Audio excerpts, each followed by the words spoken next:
Saturday night. That means it's time for the Don Tony Show. The wait all week long is finally over. Get Don Tony's perspective on current affairs in the world of pro wrestling and much more. The Don Tony Show. And now your host, the man, the legend, Don Tony.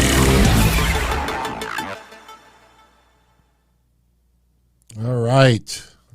Technically, this is the last time I could wear this shirt because we're about to enter year 26 doing this crazy thing. Happy New Year, everyone. It is Saturday morning, December 31st, 2022. If I have to look at the computer's calendar to remind me of the date, something is wrong here. This is the Don Tony Show. I want to thank you all for joining me, whether it's live or on a replay. Much love, and thank you for a fun 2022. I am so looking forward to 2023. You know, it's interesting because last year, closing out 2021, it really felt like a repeat of 2020. I think COVID was probably the biggest reason behind that. But 2022, especially for pro wrestling, felt quite different. And it wasn't just because what happened with CM Punk. It isn't just because of what happened with Vince McMahon. 2022, when you really look back at it, it's been a pretty damn good year for pro wrestling. And I don't base that on the number of 5-star matches. I just look at, you know, just the overall progression of certain wrestlers and feuds and storylines and, you know, the quality of matches, the quality of the storylines. I think things have been amped up. And now with Bray Wyatt, you know, just throwing something random out there, I think WWE and Bray Wyatt realized that, you know, trying to milk not returning to the ring until WrestleMania was probably not going to be accepted by fans. And as we saw in the last 3 or 4 weeks, fans were really starting to get impatient. Why is this feud with LA Knight taking what's going to be 2 months? Like every other place, you'd have a backstage segment, an incident, an attack, and, you know, next thing you know, a match is announced the following week or two. And I know what some of you are going to say, well, you know what, they're taking their time, good. We don't normally see that. This was overkill. Now, Bray Wyatt has returned to the ring at house shows, Madison Square Garden, a few others. Unfortunately, I don't know if anybody saw it on SmackDown yesterday, but he had tape around, I believe it was his right hand, 2 fingers. He broke, it was his right hand. He broke one of his fingers in a match against Jinder Mahal. So I don't think that'll affect him all that much. But hey, we're going to get Bray Wyatt versus LA Knight at the Royal Rumble, which is something we were hoping was going to happen. Probably the circumstances around the match is less to be desired. We'll talk about the pitch black match, why they're doing it. We'll get into a few things. Now, just to let everyone know, a couple little programming notes. This show, I am going to do my hardest to keep it around an hour for the simple reason that later on tonight, starting at 10 p.m. Eastern, I will be here live, reining in 2023. We will do it pretty similar to what we did last year. I will have simulcasts on the screen, countries all around the world. We'll see live fireworks. We'll wish some other countries Happy New Year as it goes down. We will see the ball drop at midnight, live right here. You will not, well, let's keep it PG for today. Yeah, we'll leave it at that. I hope you can join me. If you're home tonight and you're bored and you want to just hang out and chat for a little bit, you know, last year was a little different. Because remember, last year we had WWE Day 1. You know, and WWE is having an event right after New Year's. You know, but it's not a pay-per-view. We're not getting WWE Day 1 this year. And remember also, it was New Year's Eve, that controversy with Big Swole and Tony Khan. So we actually had some substantial topics to get into last year on New Year's Eve. But this show, we're going to talk about news and a few things that went down the last couple of days. And tonight, it's going to be just laid-back fun. So if you'd like to join me Absolutely. Now, a few of you asked, are we doing a sit-down tomorrow? Yeah. I'm sure a lot of you out there are not going to be around tonight. Are going to be hungover like mofos. So Sunday night at 8:05 p.m., January 1st, we will do another sit-down. And this coming Thursday, January 5th, we do the next mailbag. So just a couple little programming notes. All right. As you saw at the very beginning of the show, unfortunately, we lost, an underappreciated announcer in the world of pro wrestling, and that is Don West. And I am at the top of that list for many, many years, not liking this guy's work. And for some reason, just watching Retro TNA years later, it just clicked. It all came together for me.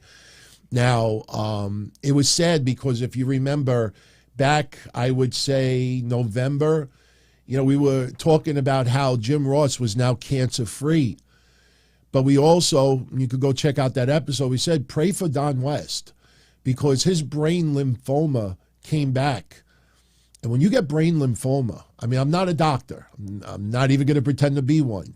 But if you do some research on what brain lymphoma is, that is a very vicious form of non-Hodgkin's lymphoma. It's very vicious. And if you get it early enough, it is curable. But it came back. And in November, you started hearing little rumblings. And it kind of surprised me in November that a lot of shows, a lot of people out there, people in wrestling were, talking about it and keeping Don West in their prayers. But a lot of people just, I think, brushed it off. I didn't see much talked about it. And unfortunately, he died yesterday, 59 years old. You would think that he might have been a little bit older, but he wasn't. You go back to TNA 20 years ago, wasn't even 40 years old yet. Now, look, I'm not going to spend 30 minutes here talking about Don West. We're doing a quick show today, but I will say this about Don West. We have had our plethora of jokes about Don West over the years. My first experience of Don West was being frauded a little bit on Shop at Home. And if anybody is not familiar with it, you got Home Shopping Network, you got QVC, you got a few others. Well, back in the late 90s, early 2000s, late at night, there would be a shopping network called Shop at Home. And I would watch it every single week. They'd sell swords. They'd sell basketball cards, baseball cards, memorabilia. Who remembers Ken Golden? And the guy almost had a heart attack every time he called up. You would think he's having an orgasm talking about some of the merchandise. Scottie Pippen jersey. And Don West was right smack in the middle of it. And he used to shill so much shit on Shop at Home. And we all fell for it for a while. Now, am I accusing Don West of fraud? No. If you do some Google search about uncut sheets and Shop at Home and Jordan rookie cards, you see where it gets.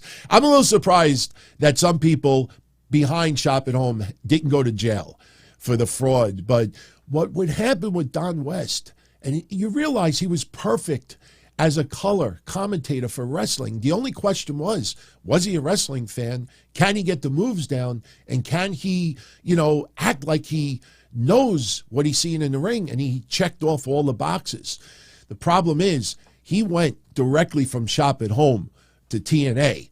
And that was a hard sell for a lot of us out there because we're watching Shop at Home and he's shilling things. And my memories of Shop at Home without even researching, Beanie Babies, my God, remember all the Beanie Babies, the Bears? But I remember, a couple of times they would open packs. They'd have like 1,000 packs on the screen and you could buy like 500 packs for $30. And they open it up and they just go through the cards and they pull one out. Oh, look, and it made you feel like the card was so freaking valuable. Now, in 99 and 2000, around that era, you really didn't have Beckett guides laying around. You couldn't really do a Google search. You had Out the Beast and others, but you really couldn't check to see what these actual values were. But the one thing that was hilarious is that whenever they would do a countdown clock, and he would say, we only have 5 minutes left. 5 minutes left. Once the 5 minutes is up, it's gone. It'll never be back.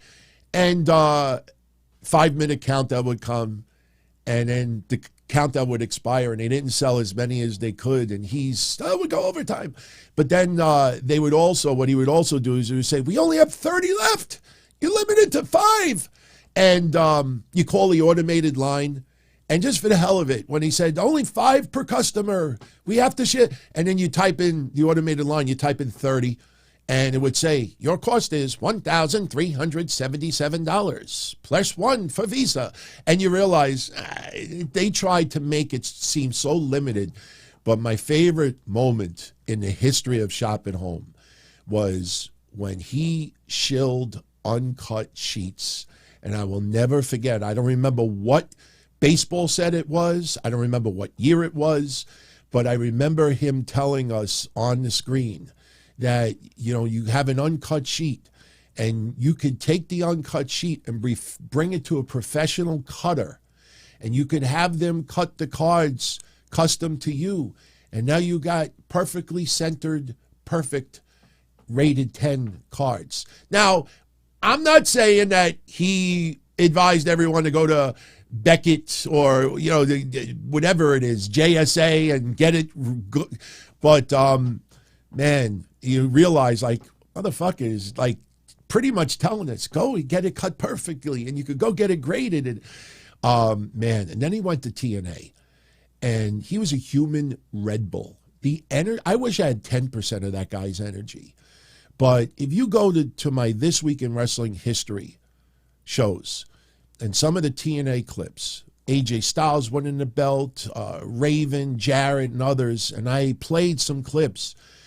I remember one match where for 15 minutes, you could not count even 2 seconds of air between Mike Tenay and Don West. And I swear to God, I made mention of it repeatedly. And they just gelled. And my God, I will never forget that match. I think it was Raven and AJ and Jack. It was a combination thereof. But for 15 minutes, they didn't come up for air, not even for 2 seconds. And it was truly total nonstop announcing, TNA. But that guy, and then you heard behind the scenes how well liked he was, wasn't a dick, just very friendly, and truly loved wrestling, truly loved what he was doing. And a lot of people said to me over the last bunch of years that it did break his heart that, he wasn't doing the commentating, like before. And, I say this, and I mean this sincerely. I've said it before, so I don't want anybody to think I'm saying it because he died. But, you look back at Jimmy Smith, Adnan Kirk, I don't remember. Verk, I think it is, whatever it is. Adnan. You look at some people who came from the sports world and tried to do play-by-play. Yes, WWE, it's a little more pressure, a little more demanding.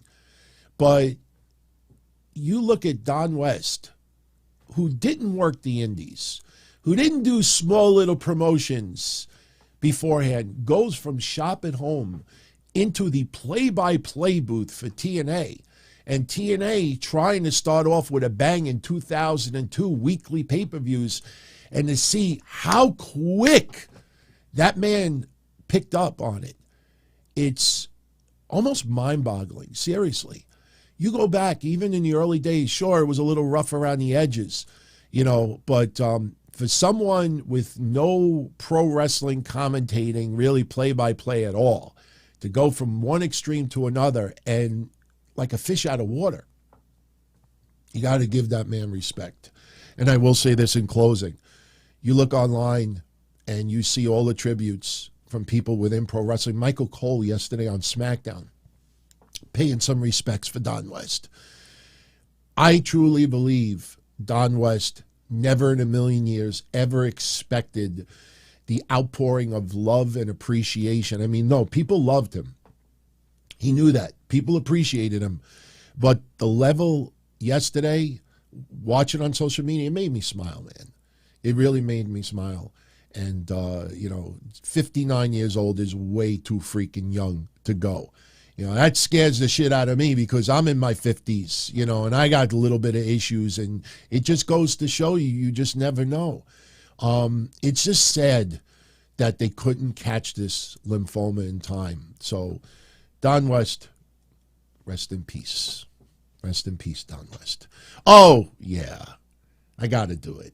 Not just because somebody, sent a 10-spot, Sticky Fingers Frank.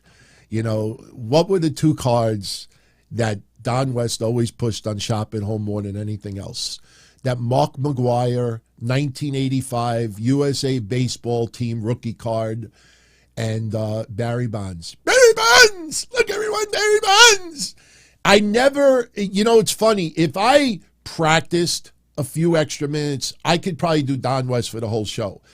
And I'm sure it's not very good. But the funny thing is, like, my friend Darren, who was a singer, very, very young in his life, and I used to go to this woman's house who would give him private lessons. No, not that, but private lessons singing. And I remember how she used to say, you got to, the air's got to come from here, not from here. It's got to come from here. And, when you do a Don West impersonation, you have to really go into your gut and just get that extra oomph to, like, you can't just say Barry Bonds. You got to be like, no, Barry Bonds, look at it. Oh, man. I always had fun. Hey, Saturday Night Live used to spoof Don West too, man. Good guy. Really good guy. Rest in peace. All right. Let's move on. All right, SmackDown yesterday. All right. Let's, before we talk about Bray Wyatt and Uncle Howdy, let's just briefly get this out of the way. For those that don't know, or just want my little reaction to it, last night Charlotte Flair came back, won the WWE Women's Championship, beating Ronda Rousey. Now, Ronda Rousey, I have no problem with the title change. And I'll explain why in a moment. I thought how it got to that was awfully horrible, stupid. Ronda Rousey just had an excellent match with Raquel Rodriguez that went a long time. Now, in my opinion, Ronda Rousey probably should have faced Xia Li and beat her in a minute. Hey, I'm just warming up here. Give me someone else. If you have the balls, come out and face me. Then you have Emma come out, beats her in a minute or two. It's the end of 2022. I'm in a good mood. Someone else come out. Then I would have Charlotte Flair come out. What made no sense yesterday is that Ronda Rousey just had, 15-minute, excellent, top-notch match with Raquel Rodriguez. And then Charlotte Flair's music, and by the way, it's a variation of old music, new music, Ric Flair's music. I dig it. She comes out, and Ronda, flubbing her lines a little bit. And as soon as she started talking, look, I'm a fan of Ronda Rousey. I support her. But I felt like, okay, here comes the human Xanax back. Oh, I guess you're out here because you want to match it, the SummerSlam. Oh, no. It's the Royal Rumble because it's quicker. And it was just like, oh. And Charlotte Flair's like, no, I want to face you tonight. And I'm thinking to myself, why in any storyline logic would Ronda Rousey accept it? Now, we were in the watch party yesterday. By the way, shout out to everybody who showed up yesterday. We just had such an overload yesterday, and I want to build on it. If you want those watch parties to remain, and some of you said, hey, I don't go because, you're not in the rooms all that much. I was in there yesterday for 3 freaking hours straight, so join me Tuesday. But we were saying, Charlotte, smack her in the face. Get her pissed. Do something. Put her down. Don't just stand there and stare at each other. And Ronda's like, and she drapes the title on the floor. And Shayna Baszler's like, what are you, nuts? She just had this great match. And Ronda Rousey, her whole character now is supposed to be like a punk-ass bitch. And I thought it was so stupid the way they had Ronda accept it. Charlotte should have slapped her, should have thrown jokes at her, should have thrown insults to piss off Ronda enough. Kind of like what Seth Rollins did with Bobby Lashley, if you remember. To just issue the challenge and just have a stare down and she throw it. Anyway, Charlotte Flair beats her in about 90 seconds. And the funny thing is that what a tale of two worlds, to put it. The live audience popped big. Charlotte Flair playing the babyface popped big. You go on social media. No, let me get this clear. There are a boatload of fans that like Charlotte Flair, that's happy that she's back. A tremendous upgrade immediately in the world of women's wrestling in the WWE. But my God, the fucking noise online. People just losing their shit. Angry. This motherfucker, she comes back on her first fucking night back after an absence. She wins the women's championship. Yeah, well, guess what? She's not the only person that's happened to. Does anybody remember Payback? Roman Reigns, Universal Champion, came back, won the championship. Does anybody remember AJ Lee? After taking an absence in 2014, showing up out of nowhere, beating Paige for the women's championship. What about the Royal Rumble 2016 with Triple H winning the WWE championship? What about Edge coming back, Survivor Series, I think, what was it, 2008, getting a championship? Oh, he wasn't the only one. What about John Cena beating Chris Jericho? And who remembers TLC? Anybody remember TLC? Wasn't that long ago. We were in the Thunderdome era. Nia Jax, Shayna Baszler, women's tag team champions, taking on Asuka and a mystery partner. And who did that mystery partner end up being? Woo! Woo! So we've had that. We've had that. You know, Charlotte Flair is top shelf. In-ring, promo. It's just that people don't like her. So anytime she is thrown right back into the mix of things and at the top, who else do you want Ronda Rousey to dethrone right now? Chelsea Green? Nothing against Chelsea Green. But, you know, come on. Do you think the WWE Universe gives a shit? Come on. Look at that roster on SmackDown. And you really start telling me, like, who is somebody right now, really, that the whole WWE... Charlotte Flair is an upgrade from Ronda Rousey, who, I don't know, was an upgrade from Liv Morgan. But Liv Morgan at the end of 22, her stock is much higher than what it was at the end of 2021. So seeing Charlotte Flair regaining the championship, yeah, to me, that's an upgrade. And, you know, she's the top women's wrestler in the last 15 years, period. She still goes on a high level. You know, people get angry because she doesn't sell for this person, or she doesn't do this for this person, or this for this person. But, you know, at the end of the day, remember, friends, this was Triple H. This was WWE that made the decision. Charlotte Flair didn't come back and say, hey, you know, I put the women's title back on me tonight. You want me to come back, put the title on me. Everybody gets mad at Charlotte Flair. They don't say nothing about Triple H because when Chelsea Green signs, oh, another win for Triple H. Congrats, Queen, on becoming women's champion, my opinion. Not telling you that you have to like her, but you have to respect the hustle, as Guardian of Chaos always says. All right, let's talk a little bit about Bray Wyatt.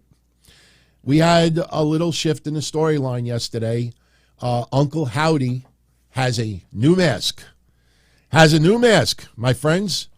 This was the old mask. People didn't realize yesterday that Uncle Howdy got a new mask and a mask designed to wrestle. Now, yesterday we really didn't have good colored versions of the new mask because the lights were out in the building. And that'll segue into the Royal Rumble match in a few moments. But as the night progressed, some better quality photos came out. And with the capabilities of photo programs and tweaking colors, that's what the mask looks like now. Now, let me get this right out of the way for everybody. For those out there that keep saying to me, DT, that's not Uncle Howdy. That could be Uncle Harper. That is not Uncle Howdy. That is not Uncle. But may I direct you to WWE's own YouTube page? What does that say on their channel? Uncle Howdy attacks Bray Wyatt. Uncle Howdy has theme music now. That is Uncle Howdy. It is just now under a wrestling mask. So yesterday, as Bray Wyatt is accepting a challenge from LA Knight at the Royal Rumble, the lights go out, Uncle Howdy comes out, new music, new mask, hits the ring, and has a little stare down with Bray Wyatt. I improved the color as best as I could, everyone. Remember, the building was pitch black, so I did the best I could. So they're having a stare down, and then the next thing you know, Uncle Howdy hits Sister Abigail on Bray Wyatt. Now, the big question is, who is Uncle Howdy? I think it is safe to say that we narrow it down to two people. Now, I know yesterday I threw a name out there. You know, and a few people try to be cute. Oh, you're only realizing this now? How many people said this? I don't base things on what people fucking say. I don't base things on what people fucking write. How many of you sane people are going to go back to everyone else and say, hey, you know what? DT is the one that threw out John Cena versus Logan Paul way before Logan Paul even talked about that match at WrestleMania. You know, so don't give me that shit. I base things on what I see. I base things on what I see on TV. Everybody out there was trying to convince, no, it's Edge. Edge is returning. That mask, that's Edge. That's not Bray Wyatt. Remember all those wacky scenarios? People, even though we realized it was 100%. Remember the white rabbits and everything else? And didn't somebody also say, oh, it's Karrion Kross? You know, we analyzed all the scenarios, but it was Bray Wyatt. Everybody knew, but people still kept insisting others because they wanted you to just click on their conversations. So now we narrow it down, I think, to two people. And I'm going to show you who I said yesterday I think this Uncle Howdy is. And I'll show you why. But there's one thing stopping me to go 1,000% full-blown with my choice. So, all right. So that is the new mask. Not bad. Not bad. If you look at it a little bit closer, and I know it's on the left part of the screen, and for those in audio only, no worries. You know, you could always check out what time still we about 28-minute mark of the show. If you look at that mask, okay, it's almost like, what's that? Phantom of the Opera. I know Phantom of the Opera only had one eye, but actually the original mask, I think, covered both eyes. I think it was a full mask. But if you look at this mask closely, the mask looks like it covers the whole face except for the mouth. Now, whoever's beard that is, they obviously took makeup and put some gray makeup to cover up part of the mouth. Now, if you look also, it could be contact lenses, but the eyes are blue eyes. Now, let me tell you who I posted yesterday, I think it is, and I'll explain why even further, but there is one thing stopping me from moving away from Bo Dallas. I'll show you in a minute. Now, look at the beard, look at the hair, and now I want to show you someone else. My friends, I think this very well could be the former Ring of Honor Vincent. I think this could end up being Vincent of Ring of Honor. That doesn't look good. Oh, hold on. That doesn't look good either. All right. I got it in the background. I'm going to show you a couple of pictures in a moment. I think this is Vincent. All right. If you look at Vincent's physique, okay, if you look at his face right off the bat, all right, the beard, especially if you look at some older pictures of it, the beard is very, very similar. All right, but here's something else a lot of people need to realize. Do you remember last week when Uncle Howdy came out on the stage, or even 2 weeks ago? Remember we were making jokes that it looked like he was just slightly taller than the leprechaun that movie Leprechaun. Bray Wyatt is listed, I believe, at 6'3". I think he's listed as 6'3". Bo Dallas is listed, I think, at 6'1". Now, let's go to an old picture of Bo Dallas and Bray Wyatt. If you look closely, I think there is about an inch, maybe inch and a half height difference between the two.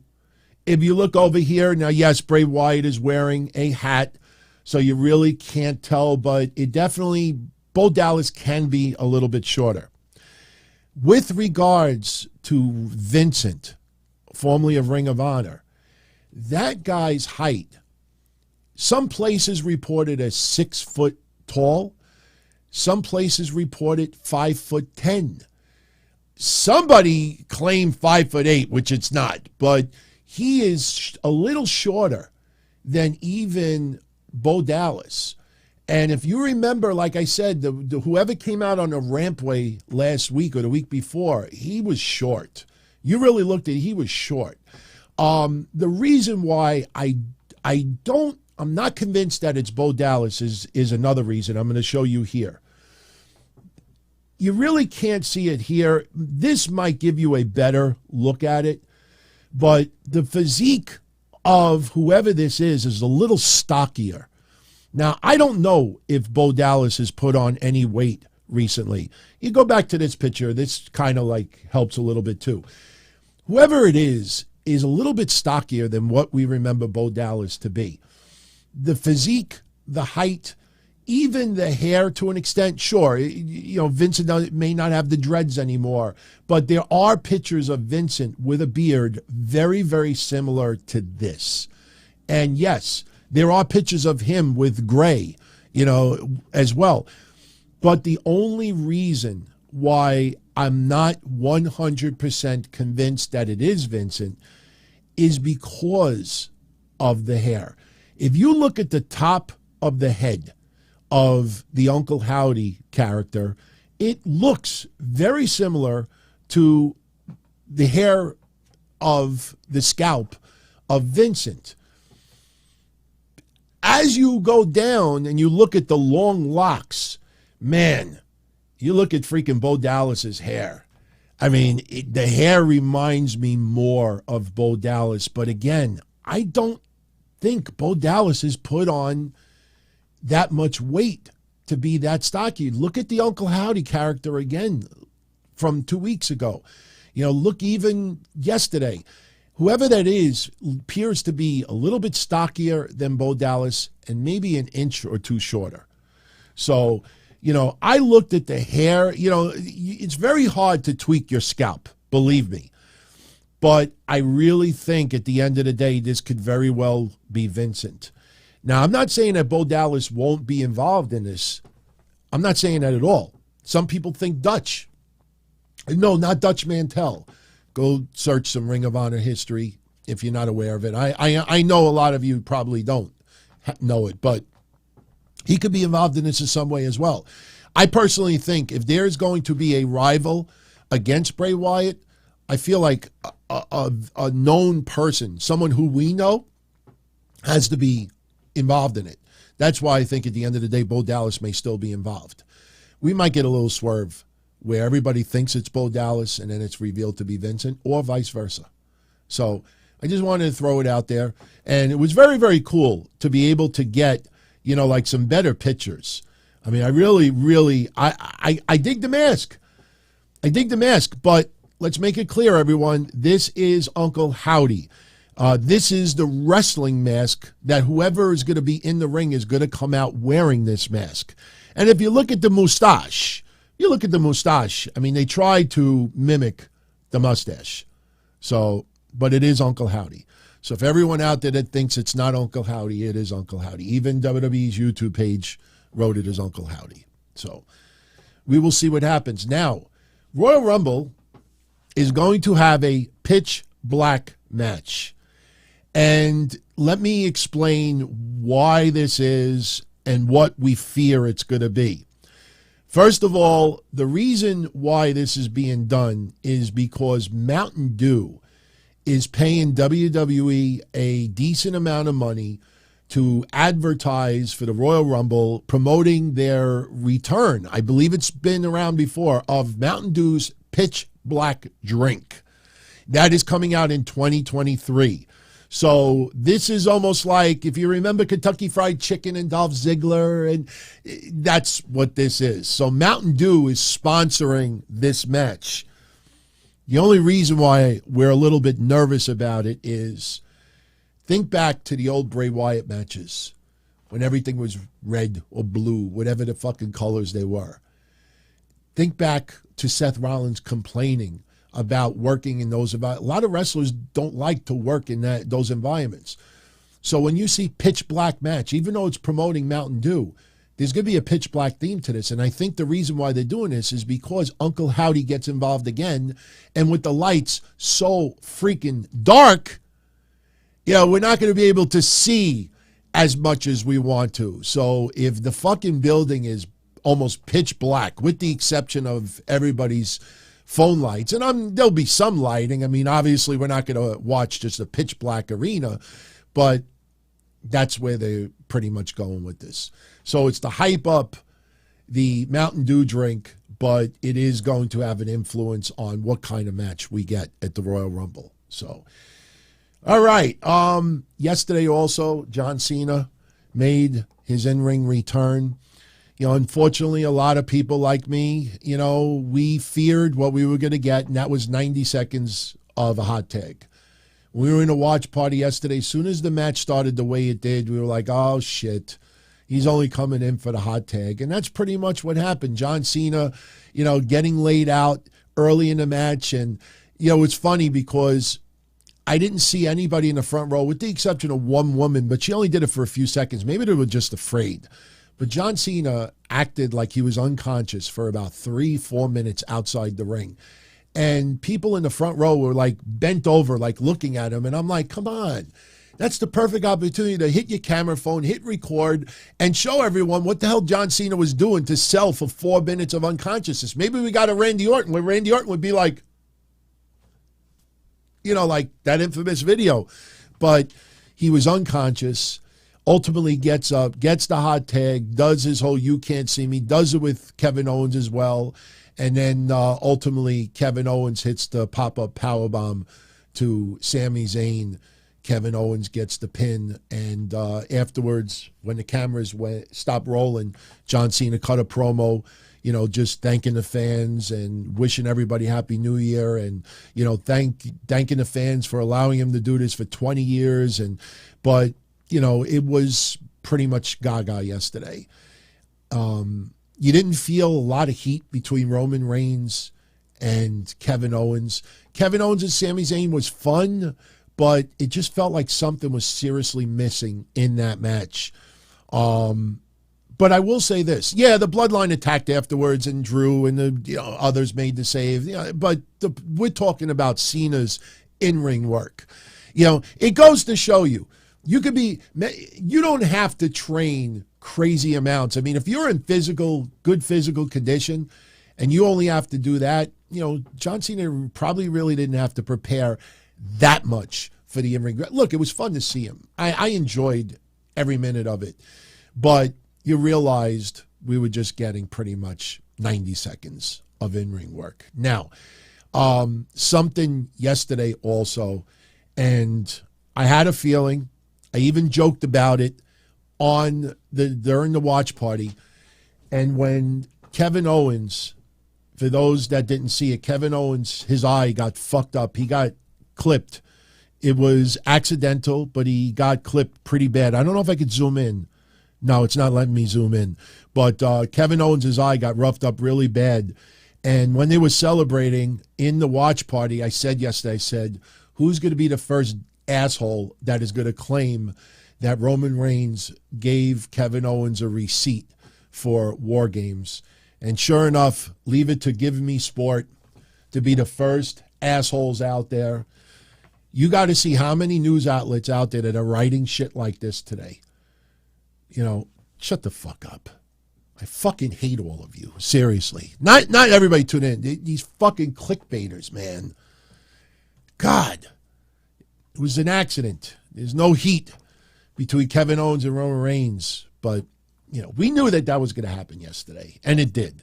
So we wish Kevin Owens a speedy recovery because that looked kind of brutal yesterday. Also, Gunther.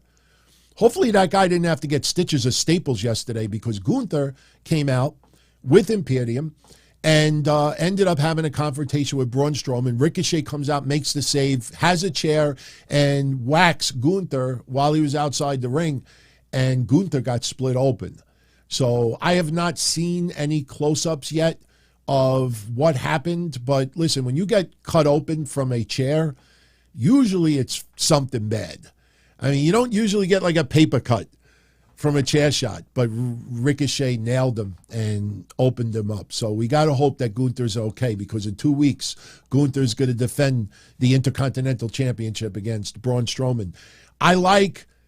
We may be getting a heel turn for Hit Row. Fucking finally. Top Dollar, they're playing off his faux pas diving outside the ring 2 weeks ago, and the back locker room, they had a little segment where people were cracking jokes, and he ends up having a shoving contest with Ricochet. So next week we got a Royal Rumble qualifier, Ricochet versus Top Dollar. And listen, I like AJ Francis. In fact, you could have a lot of fun with this. Since he lost a lot of weight, I say we call him Half Dollar. Seriously. But, Top Dollar, Top Rope, there's a lot of jokes being done. But they teased a little bit of a heel turn yesterday from AJ Francis. If Hit Row turns heel, I'm all for it, man. I still am like, damn, I wish Swerve Strickland was in WWE right now. Yes and no, because I don't know if WWE would have done some of the extreme stuff with Swerve Strickland. And, look, giving a little rub to Parker Boudreaux, I'm fine with it. The baseball player, I can't remember his name. But, AJ Francis turning heel, all right, I think that might actually be the way to go.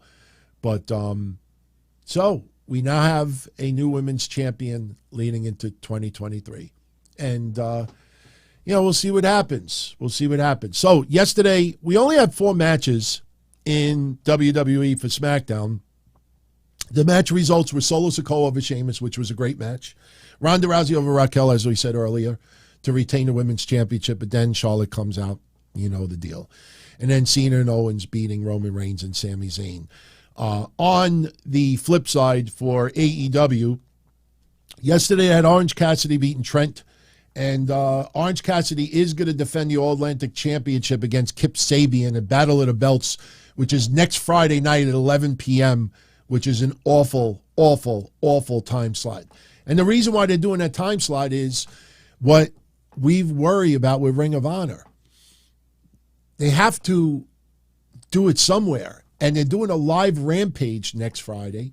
And the idea is that the fans get not only the hour of Rampage, they get the Battle of the Belts also. So they have to do a live event and put 2-3 shows on one night's worth of work. So because they're going to be doing a live Rampage, they're going to keep the cameras rolling and do Battle of the Belts right afterwards. So we're getting back. I don't know why they couldn't just tape it and just air it at a better day and time, even that Saturday or Sunday. I don't know why you do it at 11 p.m. But then again, honestly, no disrespect, I have no desire to watch Kip Sabian versus Orange Cassidy. None. Zero. Unless the Redeemer comes back. And we don't think that's happening. And we got some Crumb news. You'll want to hear this. And I got a little exclusive sausage about AAA and WWE. If you notice, when I threw that out there yesterday, almost nobody reacted to it because they want their favorite journalists to be the ones to break the story. But we might have some interesting sausage. AAA, WWE, working relationship. We'll get into it in a moment. So how long are we on? We're at 45 minutes. All right, we're rolling along. So yesterday we had Orange Cassidy over Trent, Kip Sabian over Atiba, not Atifa or Antifa, as people were calling him. He's from the Rocky Mountains, Atiba. It's a shame. I put yesterday a cool profile about Kip Sabian's opponent. If anybody wanted to go check him out, because he's actually a pretty decent wrestler. I wouldn't be surprised if AEW starts giving him a little bit of a play. Nobody gave a shit. After about 4 hours, I think 2 people even bothered to look, so I deleted it. So, sorry. Jade Cargill retains the TBS championship over Kiera Hogan. Swerve Strickland over Wheeler Yuta. Wheeler Yuta. Number 2. Wheeler Yuta. Number 2. So that was Rampage yesterday. Some ratings, very quickly. We got New Year's Smash, NXT. Both went down. You know, NXT I expected. I think I said Wednesday I expected it to be in the 5s, and that's what happened. NXT last week was 705,000 viewers. That was the same night where we had New Day Wrestling and everything. This week the card was very, very light. Nothing against Wesley and Tony D'Angelo, but they only drew 588. And it was pre-recorded, too. New Year's Smash, Dynamite, from this past Wednesday.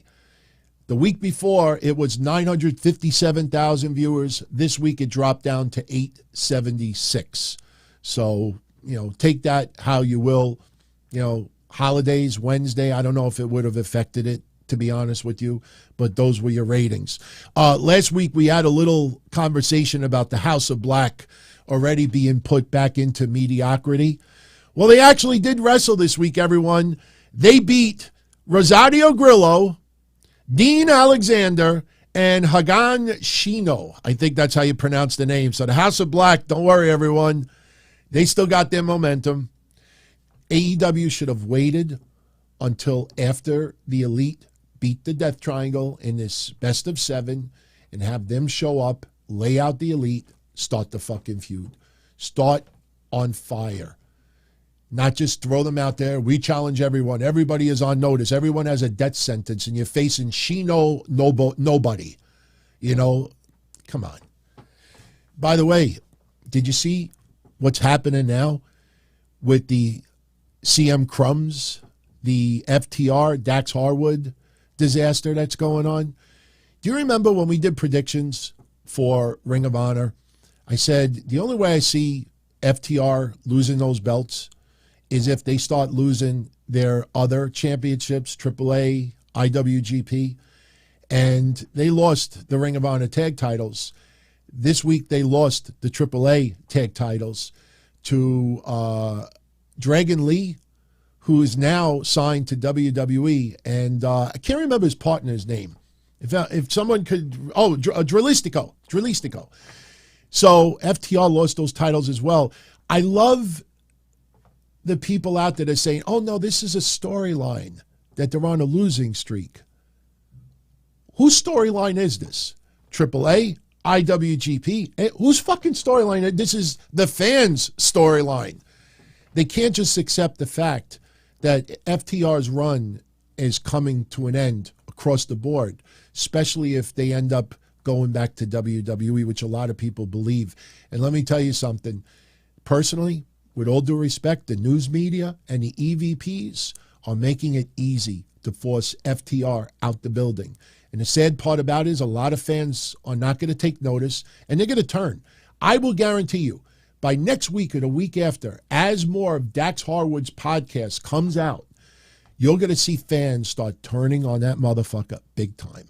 Because he supports Cornette, because they may be leaving in April, because of this, because they're close with CM Punk.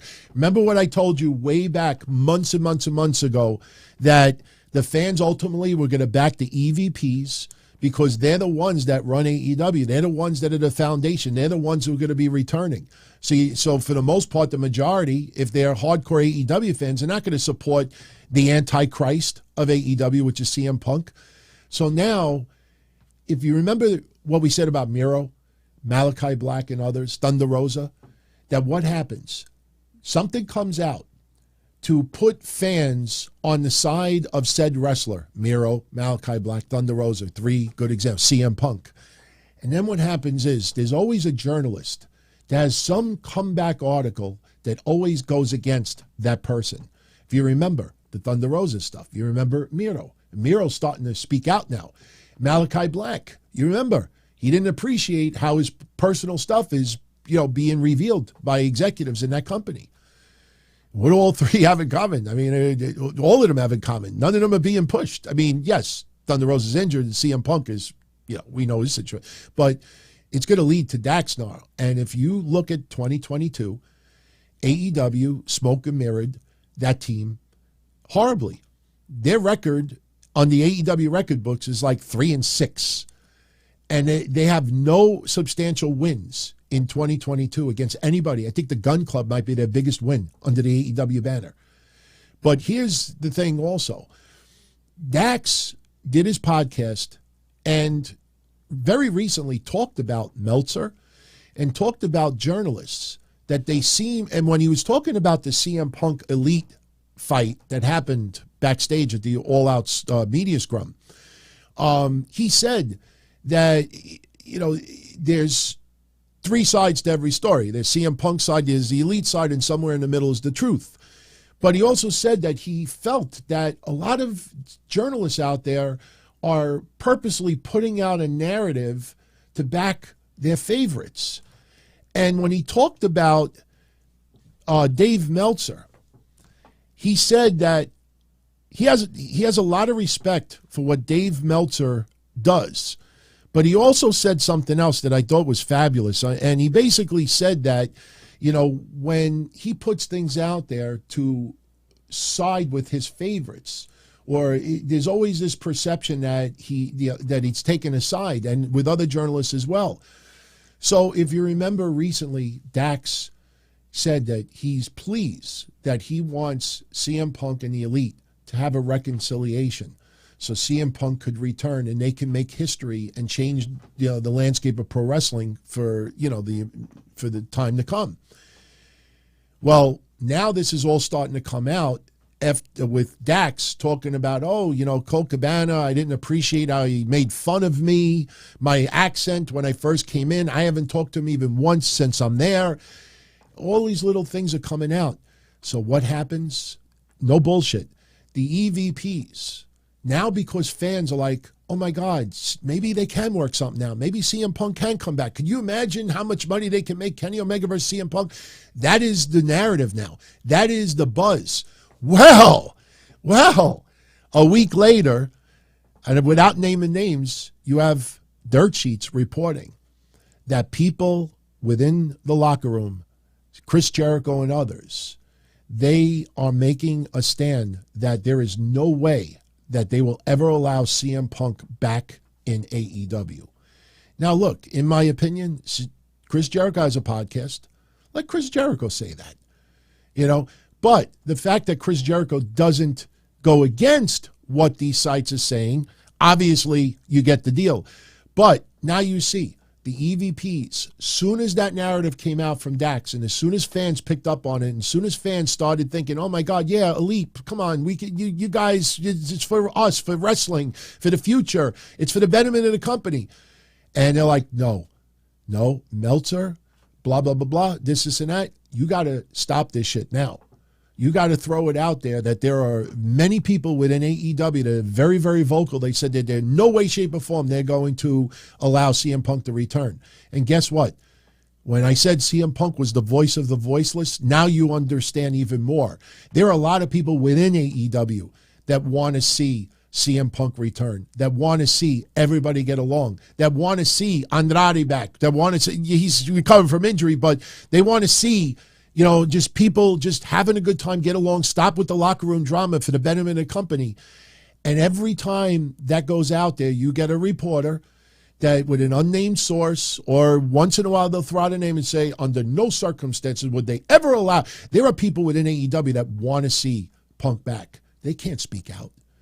Dax is the only one that's speaking out. And you see what's happening now. Go to 411 Wrestling's Twitter. I don't have it in front of me. I'd show you a screenshot. They posted the quote of Dax talking about, Meltzer and favoritism towards, certain people within AEW.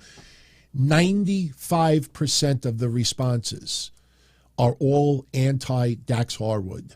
And they're all basically saying like, he comes out with LGBTQ colors, and yet he supports Cornette, who's a homophobic racist and all this stuff. You got to see the wild shit. AEW put over Dax's daughter and this and that, and this motherfucker is stabbing him in that.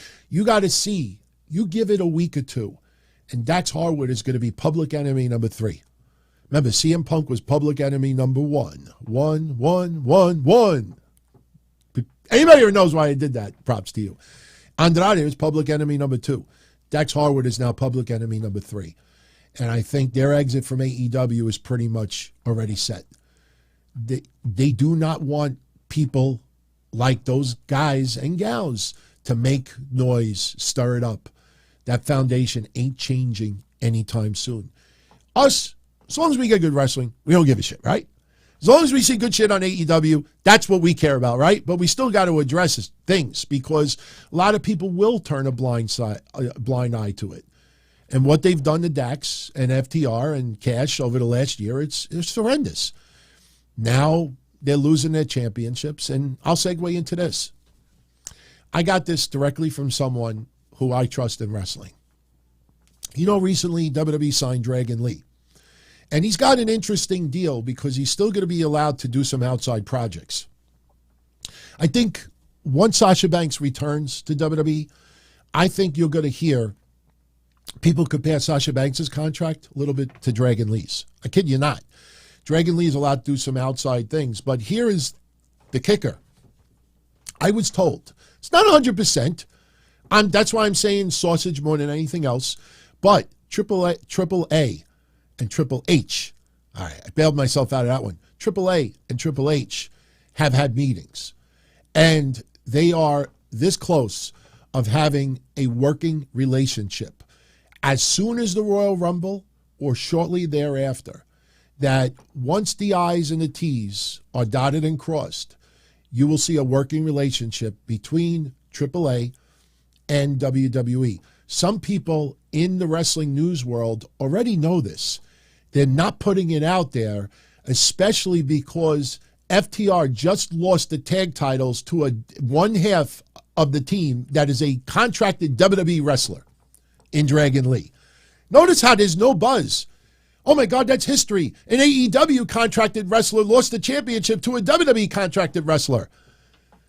Nobody's talking about it. So you heard it here first. I'm throwing it out there.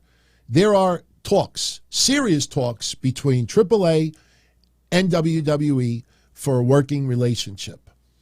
And we should hear something very, very soon. And just remember, where you heard it. I don't normally do that, but I have a few people that have been giving me, and I decided we'll hold it till Wednesday. Wednesday, we'll have some fun with the Sammy Guevara visa story. Why he and Ty Mello were unable to compete for AAA. This is no way, shape, or form throwing shade at Sammy Guevara. I'm a huge Sammy Guevara fan. So don't expect me to shit on Sammy Guevara. But the visa story that's been put out there, creative. That's all I'm going to say right now. But I got this directly from some people. So once I give you more information, I'll let you know. But and you know why I'm starting to get this, even with some other little tidbits I've been throwing out there, even the Sasha Banks stuff. Sasha Banks went to Japan, came back to the States, and then she went back to Japan this week. Remember PW Insider last week? They had to be first in the record books, and they based it on a Japanese talent agent who said, Sasha Banks, go to Japan, December 21st to December 23rd. Let's make it happen. And then December 21st, Sasha arrived in Japan. No photos, no nothing. Well, I'm going to show you Sasha Banks is now in Japan. Any of you know Japanese wrestler Tomoro? Tomorrow, right? Is that not tomorrow? Tomorrow. Tomoro. I don't recall ever watching his work, but it's his birthday. And Sasha Banks attended his birthday celebration. There you go. That is Sasha Banks with Tomorrow. Tomorrow, tomorrow, I love you tomorrow. So here's a little video, too, if you want to go check it out. There is Sasha Banks with the camera. Look on the left. Look, he is opening up. Oh, what do I want for Christmas? Look what I got. Look what I got, everyone. I got a sword. I got a sword. You imagine if somebody in Brooklyn had a birthday video and revealed that shit? Wow. Oh my God. Hey, it's pretty cool, man. Honestly, I watched this video. I thought it was pretty damn cool. So 300 years ago. 300 years ago. He speaks English better than I speak Japan. So, all right. Oh, he's a rapper. No shit. So he's not even a wrestler. No, see, now you know I'm honest. Because I said I don't recall ever watching tomorrow matches. He's not even a wrestler. That's why. He's a rapper. Okay, cool. Thank you, SoFly. So, yeah, so now there's a logic. Now, how many podcasters out there are going to say, yeah, tomorrow, he's fucking great in the ring. Yeah, I saw him wrestle at Wrestle Kingdom 3. Yeah, I never saw him wrestle. So now there's a good reason why. So, all right, so we're going to start bringing this home. William Regal penned a little touching tribute to AEW. Yesterday was his last day in AEW, and I'm going to share with you right now. He wrote online, and I quote, "Yesterday was my last official day with AEW. I'd like to thank Tony Khan, Mega, and all the hardworking crew. Contrary to people who's never spoken to me or have their information from people who don't know me, are trying to make themselves noticed. I had a lovely time working there and had a great time. Lots of talented wrestlers, lovely people to work for. To my fellow Blackpool Combat Club members, it was a special, albeit brief, few months, but it cemented already strong friendship. To everyone there, thank you for welcoming me. Best wishes." Remember all those reports, exclusive, that William Regal was leaving because of the locker room stuff? How many of those blue check marks that lied to you with that?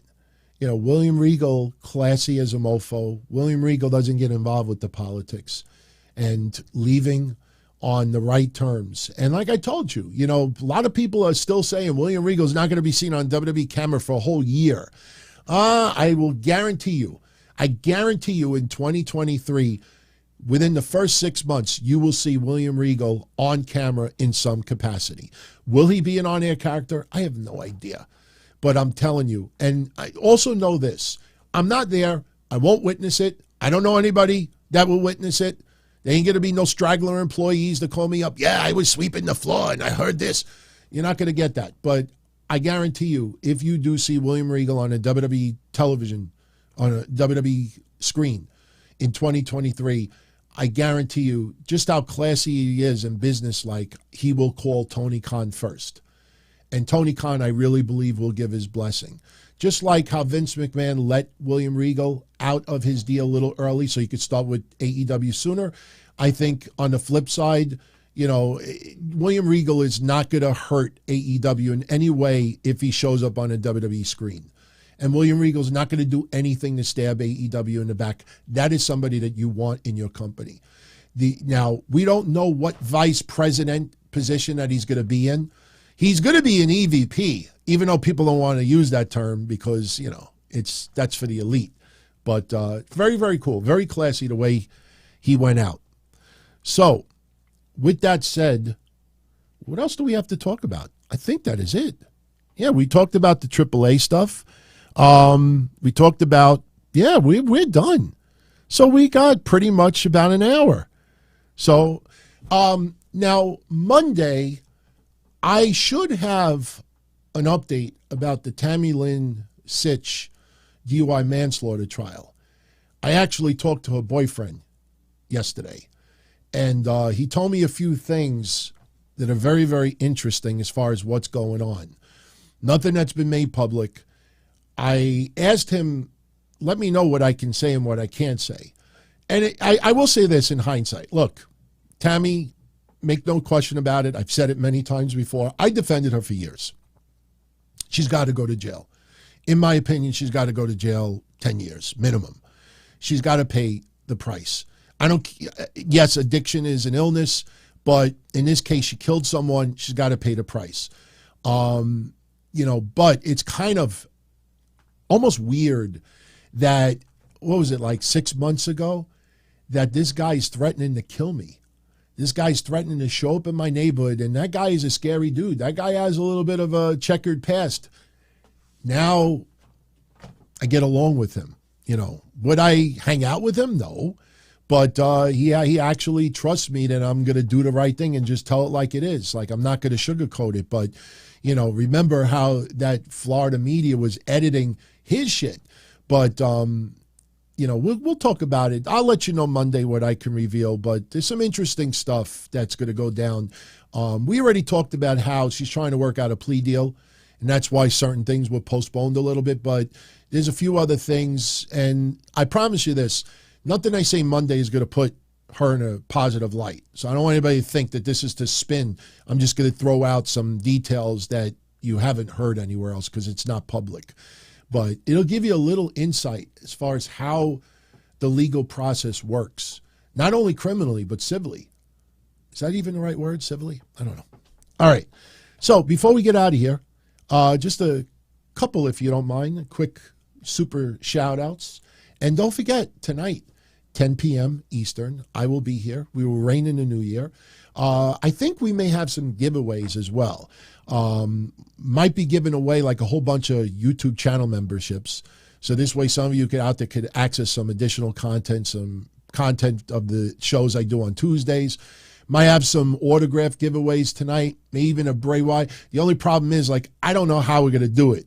You know, do we do impromptu trivia? Do we do Who Am I's? You know, I want to spend part of New Year's Eve with my wife. So, you know, I'm going to just find like 2 or 3 videos, live streams that we can simulcast and not get in trouble for. And, you know, we'll see. We'll see how we do it tonight. But the idea is we're going to reign in the new year together. And anybody that would like to show up tonight, you are invited and we'll have fun. If you want to talk wrestling, we can. We could talk about whatever. You know, you want to talk about Barbara Wawa passing away or Pope Benedict, unfortunately. You know, they lived into their 90s.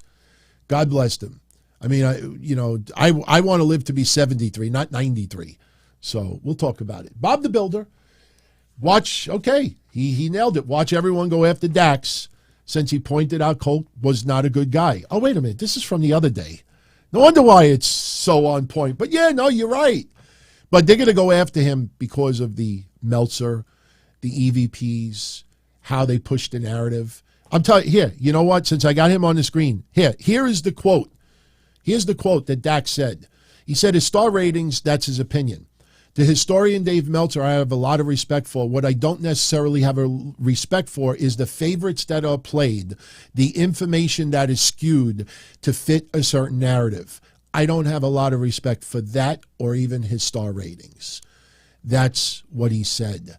And like I said, in return, those EVPs, I'm telling you, man, those crumbs, no one will ever be honest and tell you.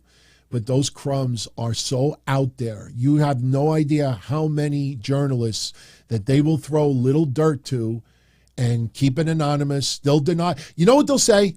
I don't get paid from AEW. AEW doesn't pay me.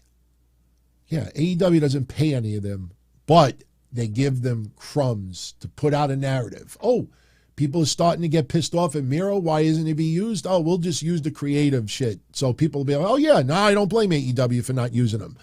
Malachi Black putting a little bit of a hissy fit, you know, oh, his mental health. And they mock it. And the websites report it. He meant to, and then he's like, I don't like, you know, my shit being put out there like that. You know, now he's back and come on. Anything feel any different? You know, they have a better look at Julie Hart fits in better. What does that mean? Then you look at Andrade. Andrade had surgery, but you look at Andrade and what happened with that narrative with him. Oh, he trying to be fired. You know, oh, he trying to start a fight to get fired. Now you see it with Dax. You see it with Dax.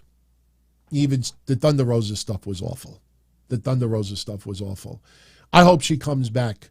And I know she is much more liked than disliked as far as AEW. In fact, all the people I just said, she's probably the most well-liked in that building. But, you know, with her, if you said to me that she never returns, it wouldn't surprise me. But I think she will. I think that she will. So, Sticky Fingers Frank, I'll do it one more time right before we leave. Chris Cutra, thank you for the 20 spot, my friend. I appreciate you. I really do. Thank you. Great women's title match. Very creative with the spots in the arm. I tell you, I liked the final spot, for those that didn't see it, Ronda Rousey had an armbar on Raquel Rodriguez, and they were standing on the top rope. And in the watch party, we were yelling out, just fall backwards, just fall backwards. Now, if you looked at how they were positioned, 9 times out of 10, if Raquel Rodriguez just falls backwards, Ronda Rousey lands underneath her and the hold is broken. This time around, Ronda did not break it and kept her in the armbar, and Raquel Rodriguez tapped out. I thought that was really good. We were pissed off that Shayna Baszler was not ejected early on, because when the referee was complaining about Shayna Baszler, and it was stupid too. I mean, I know it's TV, and it's not perfect, but the referee's looking right at Shayna Baszler getting involved in the match, and then you hear him saying, "Did you touch her? Did you touch? We saw you saw her," and then he doesn't eject her. We expected Shayna Baszler to get involved in the finish. But surprisingly enough, no, she won clean. Shayna Baszler was just a watcher at ringside. So it was creative. Just the way they did the Charlotte thing, it made no sense for Ronda Rousey to do it. Charlotte should have baited her. What's the matter, Ronda? You're chicken shit? Smack her in the face, hurt her, ego, and just stand there and look gorgeous. The title change felt like one of those WWE things where I wonder if Ronda quit, got fired, or failed the drug test just out of nowhere. It made no sense. Nah, if you look at the other examples I showed earlier, from AJ Lee to Triple H and others, there's no controversy attached to it. I think leading into the Royal Rumble, they go in a different direction. Hey, even Ronda Rousey, her reign, it was lacking. It was lacking. You look at the gauntlet match. Nothing against those other women, but WWE has used Emma horribly since she's returned. Xia Li can't get any momentum whatsoever. Sonya Deville, just no momentum there. You go down that roster, I mean, there's nobody there that, Ronda, if she is peanut butter, who's her jelly? You know what I mean? So this could lead to a feud with Ronda Rousey and Charlotte right now.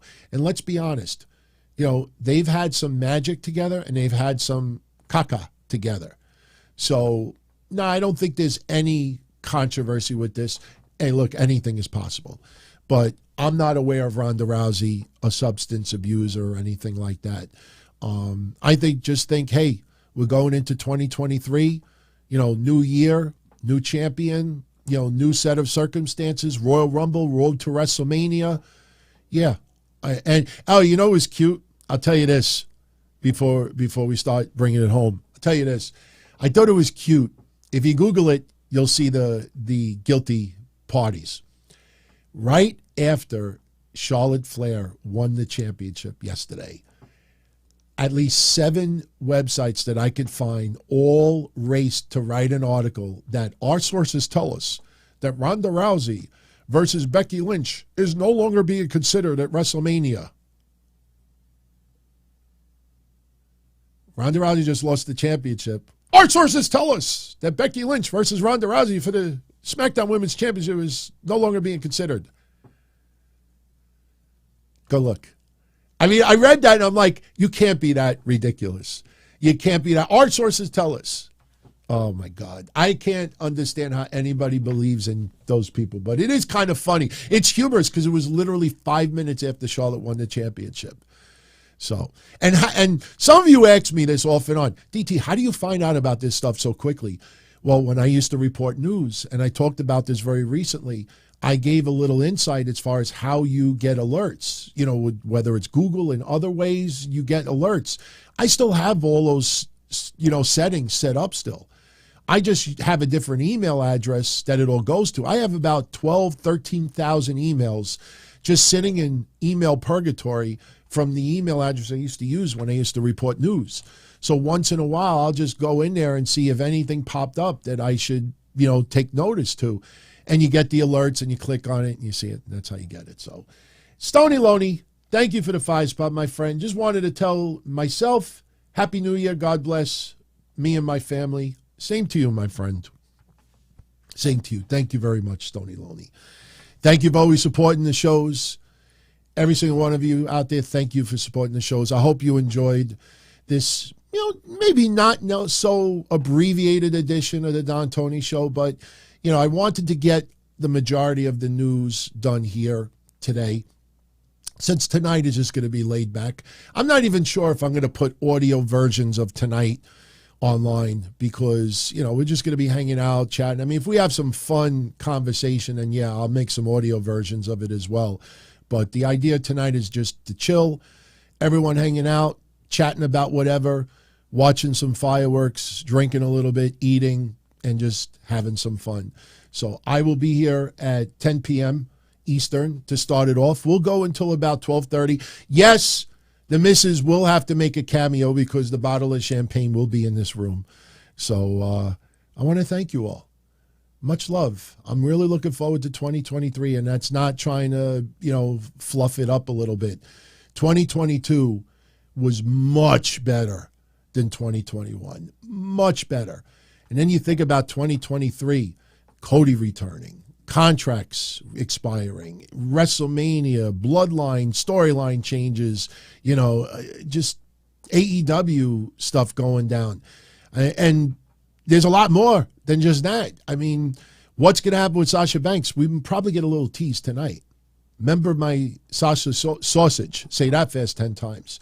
Little New Year's Eve surprise. WWE was not going to let New Japan make an announcement prior to 1/1/23. So, 2024, I know, because MJF, but believe it or not, a lot of us think that an extension was already worked on. And I honestly think that could be the case for the simple reason that, you look at FTR's 2022 in AEW.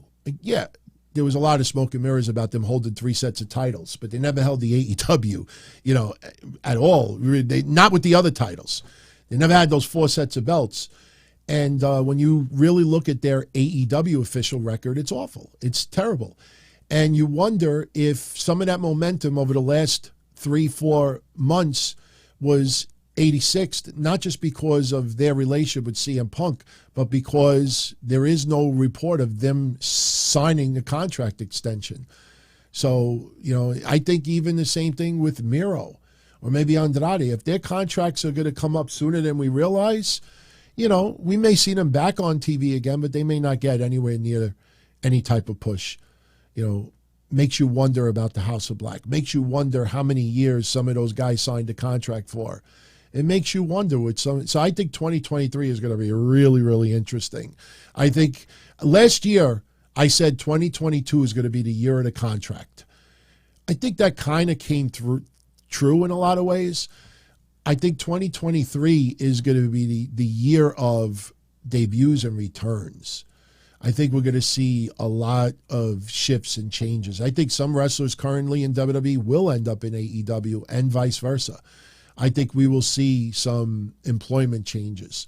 So we'll see. Maybe we'll talk about it a little bit more later on. Big Bill. I think Big Bill is. Will he be WWE bound? I don't know. I just. Everybody had their hands out. Everything was for the taking. We always called each other good fellas. You would always hear from somebody. You're gonna like Don Tony. He's all right. He's a good fella. He's one of us. But if you're part of my crew, nobody ever tells you they're gonna get rid of you. It doesn't happen that way. There weren't any arguments or curses like in the movies. See, your haters come with smiles. They come as your friends, the people who've claimed they care the most for your life. And now that's all over. And that's the best part. Today everything is different. There's lots of action. I don't have to wait around for everything like everyone else. Oh, I didn't get the vaccine? Fuck you, vaccine me. Oh, your delivery guy has COVID? Fuck you, feed me. Right after I moved here, I ordered egg noodles and ketchup, and I got spaghetti with meat sauce. I'm no longer an average nobody, while they get to live the rest of their lives like a bunch of schnooks.